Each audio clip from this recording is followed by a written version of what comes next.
बहुत समय पहले की बात है। रामपुर नामक गांव में खुशी अपनी मां सावित्री के साथ रहती थी। खुशी के पिता की कुछ समय पहले ही एक दुर्घटना में मृत्यु हो जाती है। इसलिए सावित्री लोगों के कपड़े सिलती थी और अपनी बेटी का पालन पोषण करती थी और उसे एक अच्छे स्कूल में भी पढ़ाती थी। खुशी पढ़ाई में बहुत ही ज्यादा होशियार थी। हमेशा वह फर्स्ट आया करती थी। ऐसे ही समय बीत रहा था। एक दिन सावित्री की तबीयत बहुत ज्यादा खराब हो जाती है और वह सिलाई कर रही थी। खुशी स्कूल से आकर देखती है तो वह घबरा जाती है कि उसकी माँ की इतनी ज्यादा तबीयत खराब है और उसकी माँ फिर भी सिलाई कर रही है। तभी खुशी अपनी माँ से कहती है, माँ, मैं आपसे सुबह मना कर गई थी कि आज आप सिलाई नहीं करेंगी। आपकी तबीयत बिल्कुल भी ठीक नहीं है, फिर भी आप सिलाई कर रही हैं। आपको सिलाई नहीं करनी चाहिए। चलिए आराम कीजिए। खुशी बेटा, अगर मैं सिलाई नहीं करूंगी तो तुम्हारे स्कूल की फीस कैसे जमा होगी और हम 2 समय का खाना कैसे खाएंगे? सिलाई कर कर ही तो मैं घर का खर्च चलाती हूँ और तुम्हारे स्कूल की फीस जमा करती हूँ। हम जैसे गरीबों की किस्मत में आराम करना कहाँ लिखा होता है। तुम मेरी चिंता मत करो, अभी तबीयत खराब है, थोड़ी देर बाद ठीक हो जाएगी। नहीं माँ, मैं आपको इतनी ज्यादा तबीयत खराब में सिलाई करने नहीं दूंगी। आपको इतने समय से सिलाई करते हुए देख रही हूँ तो इतनी सिलाई करनी तो मुझे भी आ गई कि मैं कपड़े सिल सकूं। बस आप आराम कीजिए। तुम बहुत जिद्दी हो, मेरी एक नहीं सुनती। इस तरह खुशी जिद कर कर अपनी माँ को दवाई खिलाकर सुला देती है और खुद सिलाई करने बैठ जाती है।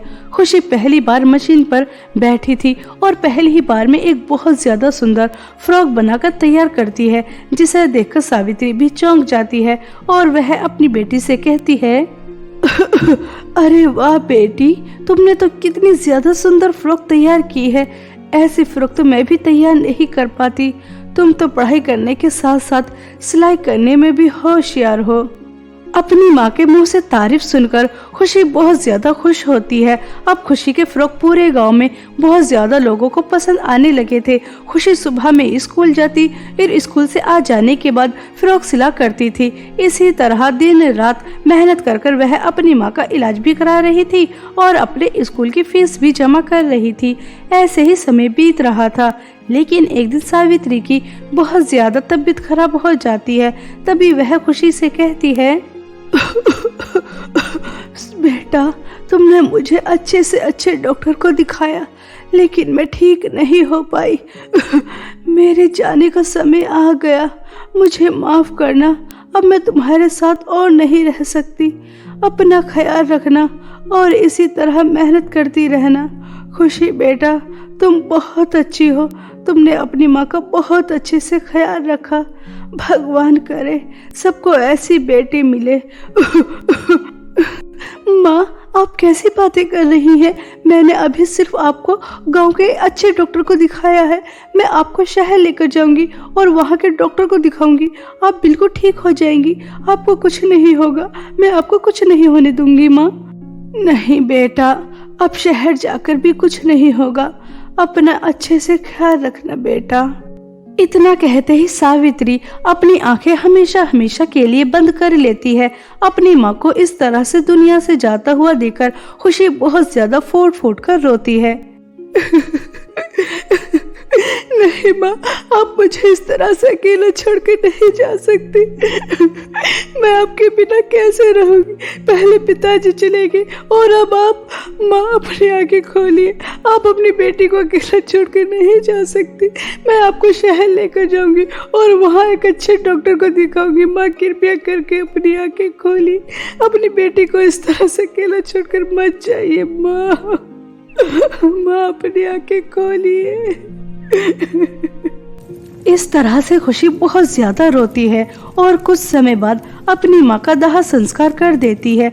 अपनी माँ के इस तरह से दुनिया से जाने के बाद खुशी बिल्कुल अकेली रह जाती है और बिल्कुल उदास रहने लगती है।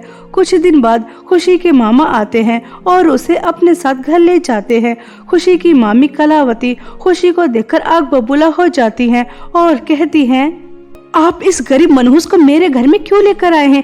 मैंने आपसे कितनी बार मना किया है कि आप अपनी गरीब बहन के साथ कोई रिश्ता नाता नहीं रखेंगे, फिर आप अपनी भांजी को मेरे घर में क्यों लेकर आए हैं? इसे घर से बाहर निकालिए। मेरे पूरे घर को इस गरीब ने गंदा कर दिया।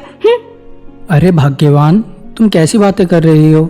जब तक मेरी बहन जिंदा थी, जब तक मैंने तुम्हारी सारी बातें मानी, लेकिन अब मेरी बहन इस दुनिया में नहीं है। मैं खुशी को अकेला नहीं छोड़ सकता। तुम्हें अच्छा लगे या बुरा, खुशी इसी घर में रहेगी। मैं एक काम के सिलसिले से शहर जा रहा हूँ, तुमसे आकर बात करूंगा। ऐसा कहकर मामा शहर चले जाते हैं और मामा के शहर जाते ही कलावती खुशी को जोर जोर से थप्पड़ मारती है और उससे कहती है, पता नहीं मनोज, तूने मेरे पति के ऊपर क्या जादू टोना किया है जिसकी वजह से वह मेरे ऊपर चिल्ला कर गए हैं, लेकिन मेरा नाम भी कलावती है। मैं तुझे इतनी आसानी से इस घर में टिकने नहीं दूंगी। देख अब मैं तेरे साथ क्या करती हूँ। बाथरूम में बहुत सारे गंदे कपड़े पड़े हैं, पहले उन्हें धो और उसके बाद पूरे घर की सफाई करना, और बाहर जो जमीन पड़ी है उसे भी खोदनी है। समझ आ रही है? उसके बाद तुझे खाना मिलेगा। मामी जी, मैंने तो मामा से मना किया था कि वह मुझे अपने साथ यहाँ लेकर ना आए, लेकिन उन्होंने माँ की कसम दे दी और मैं अपनी माँ की कसम तोड़ न सकी, इसलिए मामा के साथ यहाँ आ गई। लेकिन मामी जी, अगर मैं इतना सारा काम करूँगी तो मुझे पढ़ाई करने का तो समय मिलेगा ही नहीं, और मेरे एग्ज़ाम आने वाले हैं। मुझे एग्ज़ाम देने दीजिए, उसके बाद आप मुझसे जितना काम कहेंगी मैं उतना काम करने के लिए तैयार हूँ। खुशी के इतना कहते ही कलावती दोबारा से खुशी को थप्पड़ मारती है और उससे कहती है, अच्छा तो महारानी यहाँ मुफ्त की रोटी तोड़ने आई है, काम नहीं करेगी, चुपचाप घर का काम कर। तेरे एग्जाम है, मुझे नहीं पता। मैंने जो तुझे काम दिया है तुझे वह काम करना ही होगा, वरना मैं तुझे इस घर में रहने नहीं दूंगी। समझ आ रही है? मनहूस, एग्जाम देने हैं, चलिए यहाँ से। ऐसा कहकर कलावती वहां से चली जाती है। बेचारी खुशी अपनी माँ की कसम भी नहीं तोड़ सकती थी और वह इतना सारा काम करने के साथ साथ पढ़ाई भी नहीं कर सकती थी, इसलिए वह चुपचाप रोते हुए घर के काम में जुट जाती है। पहले बहुत सारे कपड़े धोती है, उसके बाद पूरे घर की सफाई करती है और बाद में जमीन खोदने चली जाती है। इस तरह काम करने में सुबह से शाम कब हो जाती है खुशी को पता ही नहीं चलता। तभी खुशी अपनी मामी के पास जाती है और उनसे कहती है, मामी जी, आपने मुझे जो भी काम दिया था मैंने सब काम कर दिया है। आपने कहा था ना कि आप मुझे काम करने के बाद खाना देंगी, मुझे खाना दे दीजिए, बहुत तेज भूख लगी है। हाँ मनहूस, मुझे अच्छी तरह से पता है, मुझे याद दिलाने की कोई जरूरत नहीं है। किचन में मैंने प्लेट में तेरा खाना निकाल कर रख दिया है, जब मनहूस उसे खा ले। खुशी को बहुत तेज भूख लगी थी। वह तुरंत किचन में जाकर देखती है तो प्लेट में एक सूखी रोटी चटनी के साथ रखी थी, जिसे देखकर खुशी बहुत ज्यादा रोती है। सुबह से लेकर शाम तक मैंने किस तरह से मेहनत करके काम किया और उसके बदले मुझे मामी जी ने खाने के लिए क्या दी? एक सूखी रोटी, वो भी चटनी के साथ। ये मैं कैसे खा सकती हूँ? मामा जी, आप मुझे मेरे घर से क्यों लेकर आए? आप तो शहर चले गए, लेकिन आपको क्या पता आपके जाने के बाद मामी जी मेरे ऊपर कितना अत्याचार कर रही है। मैं इस घर को छोड़कर भी नहीं जा सकती। अब मैं क्या करूँ? मुझे तो कुछ भी समझ में नहीं आ रहा। इस तरह खुशी बहुत रोती है, लेकिन उसे बहुत तेज भूख लगी थी। वह उस रोटी को पानी के सहारे खा लेती है। अब इस तरह से रोज होने लगा था। कलावती रोज इसी तरह पूरे दिन काम करवाती और रात को सूखी रोटी चटनी के साथ खाने के लिए दे देती, ताकि खुद खुशी इस घर को छोड़कर चली जाए। ऐसे ही समय बीत रहा था। एक दिन खुशी जमीन की खुदाई कर रही थी, तभी वह देखती है कि जमीन के अंदर एक जख्मी चिड़िया है, जिसे देखकर खुशी घबरा जाती है। अरे, यह चिड़िया तो कितनी ज्यादा जख्मी है। अगर अभी इसके जख्मों पर दवाई नहीं लगी तो यह मर जाएगी। मुझे अभी इसके जख्मों पर दवाई लगानी चाहिए। ऐसा कहकर खुशी उस जख्मी चिड़िया को अपने साथ अंदर लेकर आ जाती है और उसके जख्मों पर हल्दी का लेप लगाती है। हल्दी का लेप लगाने से वह चिड़िया कुछ ही समय में बिल्कुल ठीक हो जाती है और वह एक सुंदर परी के रूप में आ जाती है, जिसे देखकर खुशी चौंक जाती है। तभी वह परी खुशी से कहती है, खुशी, मैं एक परी हूँ।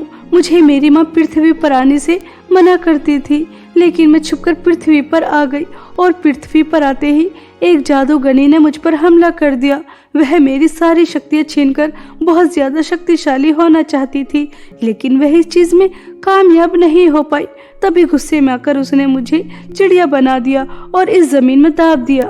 तुम्हारा बहुत बहुत धन्यवाद। तुम्हारी वजह से मैं अपने असली रूप में आ गई और मुझे तुम्हारे बारे में भी सब पता है कि तुम्हारी मामी तुम्हारे ऊपर कितना अत्याचार करती हैं। लेकिन अब तुम्हें परेशान होने की कोई ज़रूरत नहीं है, क्योंकि मैं तुम्हें 2 जादुई फ्रॉक देती हूँ।